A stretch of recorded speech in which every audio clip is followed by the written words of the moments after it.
Hey folks, welcome back to the channel, the Evil Dungeon Master channel here on YouTube. Hopefully you're doing well out there. If it's your first time here, don't forget to hit like and subscribe. Comment away as the video goes on, or leave your comments to the end, and just leave me questions if you have any questions about this while we go over these books in my Robotech library here. We're going to continue along with our Robotech Shadow Chronicles. As we see here, our manga-sized book. I know they made larger-sized prints of these after people complained that these were too hard to read, and they didn't like the size of them. I know they were going for something here because it was a manga size and they wanted like the whole manga thing, but whatever. So today, we're going to talk a little bit about the Invid and their background and things like that. So they are the third alien race to invade Earth and first conquer and enslave the human race. Now, before them, we had the Zendradi, and we had the Masters, the Robotech Masters. The Robotech Masters pretty much pushed the Earth defenses to the point of almost destroying the Earth, but they did push back the Robotech Masters, and then the Invid just came in and wiped out everything in a matter of a couple hours. So it all started. We'll go a little backstory here. A mysterious alien spaceship crash landed on Earth in the South Pacific in 1999, containing the new technology that led to the first generation of the Veritech fighters that we see in the cartoon. I say cartoons, but I mean anime. The Zendradi came in 2009. There were these giant humanoids who served the mysterious Robotech Masters. By 2012, the Zendradi Armada had decimated good portions of the planet, but were defeated by the UEDF, the United Earth Defense Force, and pretty much decimated almost everything they had. The Earth people gathered up and they built a new flagship, which they called the SDF-3. That was launched in 2022. We're starting to get close to our own timeline here, to lead the United Earth Expedition Force, UEF. They have a lot of acronyms in this, so I had to look down at that one, in search for the Robotech Masters' home world. They wanted to find the Robotech Masters so they could broker some type of peace between Earth and them, and we wouldn't have to go to another war. So while they were out looking for the Robotech Masters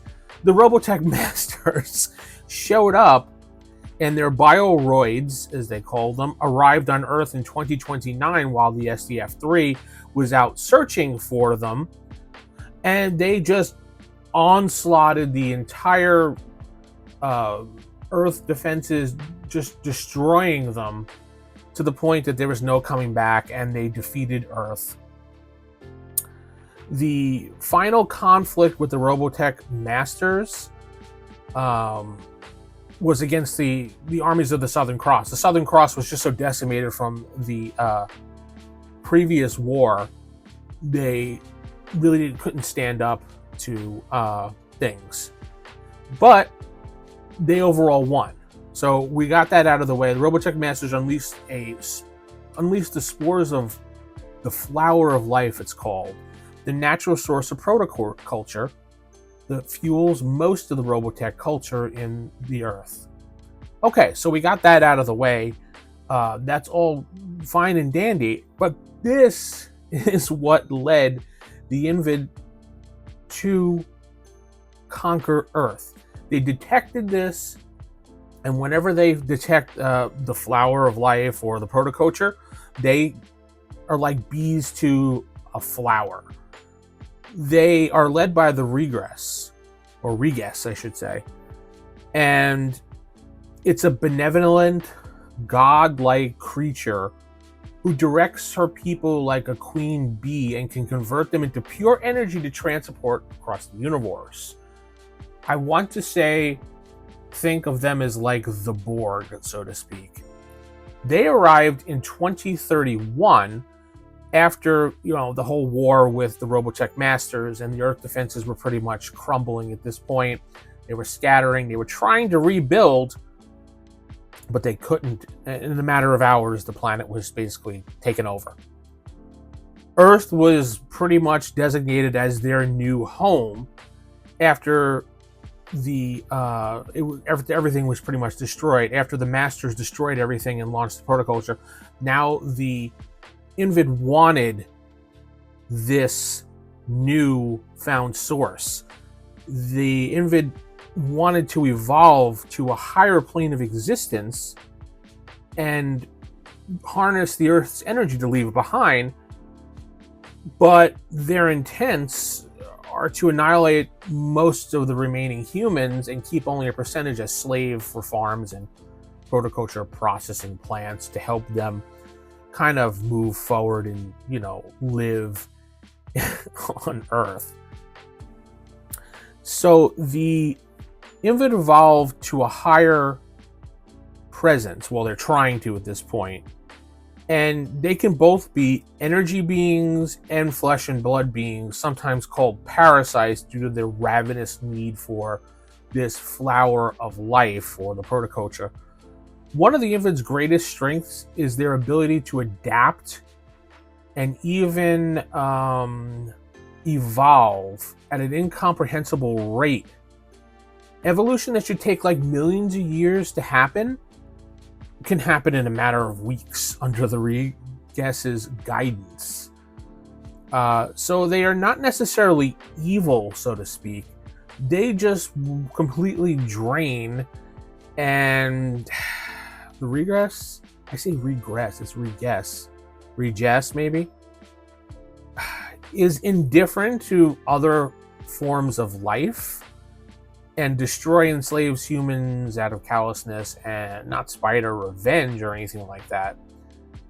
The way to survive is to comply. That's the only way you're surviving in this environment.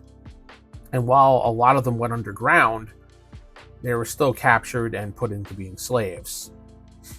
So her ultimate goal as the god or the goddess, whatever you want to call her, is to claim Earth's flower of life, cultivate it, keep it safe, and evolve her children into a superior life form. What a goal, right? Humans are destroyed with the same cold, unthinking indifference as humans exterminating cockroaches. The bugs are simply disposable pests to be eliminated. That's what she thought of the human race. She really didn't care about killing the human race, but it was kind of like, they're in my spot, get out, so let's kill them. If the humans packed up and left, she'd be like, yeah, okay, cool, get out. As long as they were gone from what she wanted to do, she didn't really care. The Invid themselves, they lack human emotion, empathy, and even understanding, making them kind of heartless and completely alien with little to no compassion for the humans. And they've shown this many a times. If you watch Robotech Season 3, the New Generation TV show, you can see this when they are dealing with humans. They also, when they capture the humans, they like to do experiments on them, as if you do scientific indifference, or how humans would do it on rats and things like that. They want to see what happens. They really don't care what happens to the rat. They don't care what happens to the human. If it helps move forward their overall goals, then they don't care.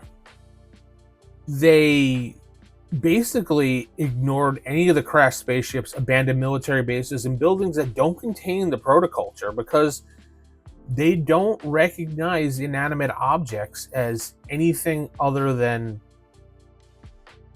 I don't know, having no significance.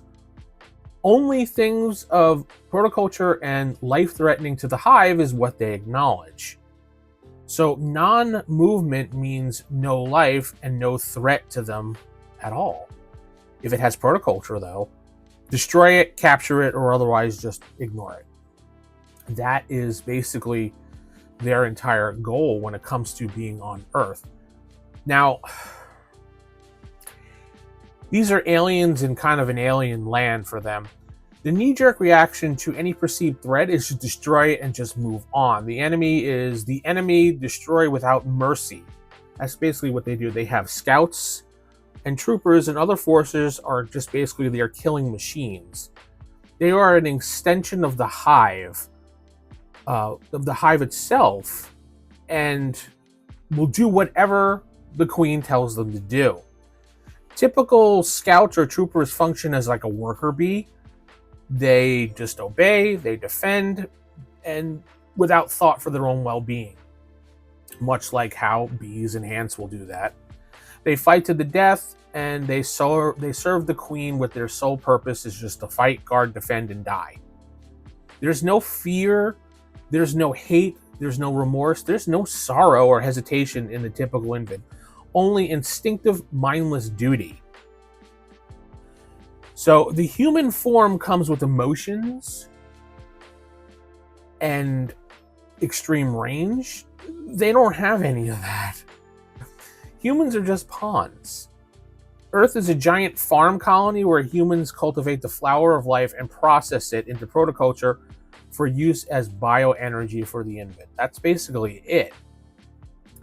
They conquered and decimated Earth and enslaved its people, with aliens having little understanding of the human beings, nor do they really even care about the human beings.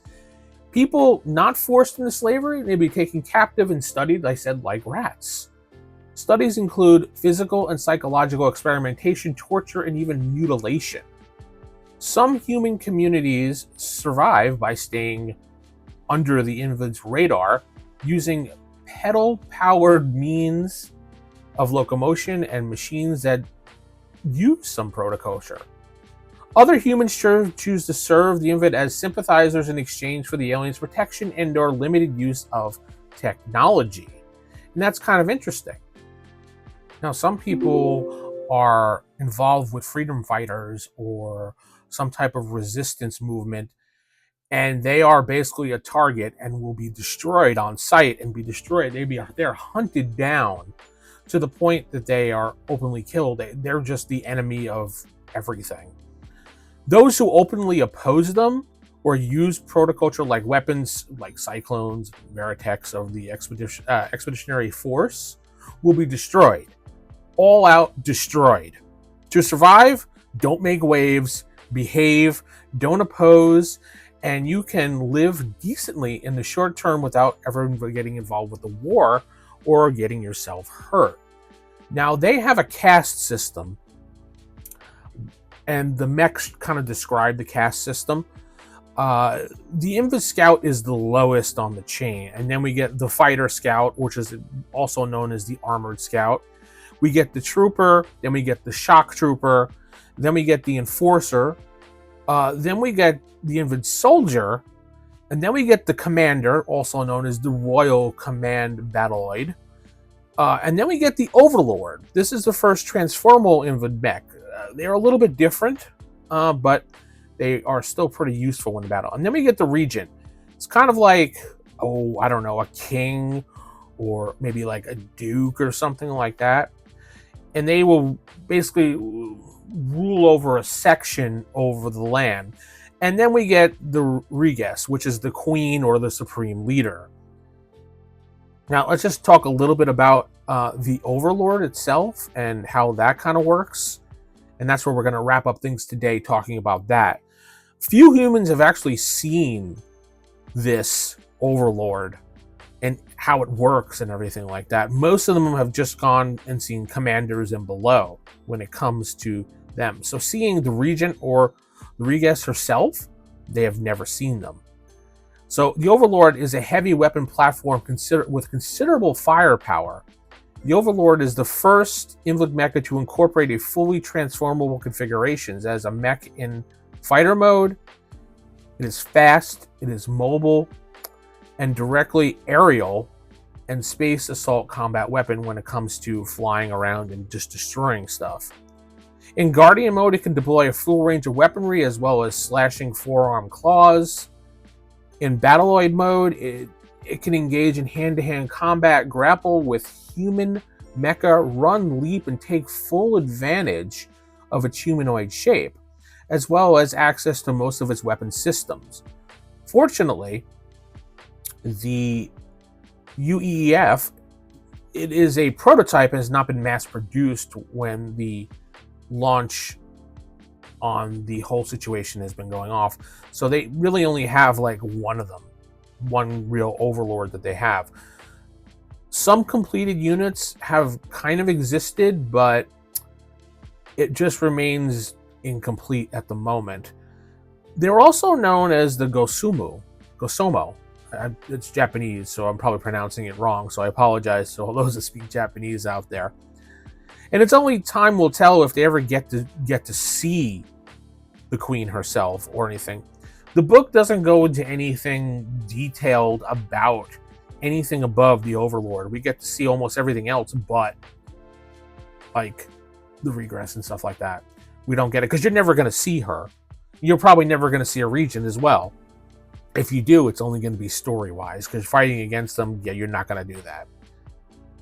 So I hope this has given you an interesting look into the invaders of the invaders who conquered Earth and where your, I guess, campaign will sit when it comes to playing this game.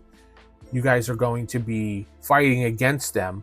It's going to be one of those resistance fighter type games if you're going to be playing in this book. So unlike the first book, the original first edition of Robotech, where you were fighting battles, but you were fighting to prevent them from gaining ground on your Earth. Now the Earth is theirs and you're fighting to push them away.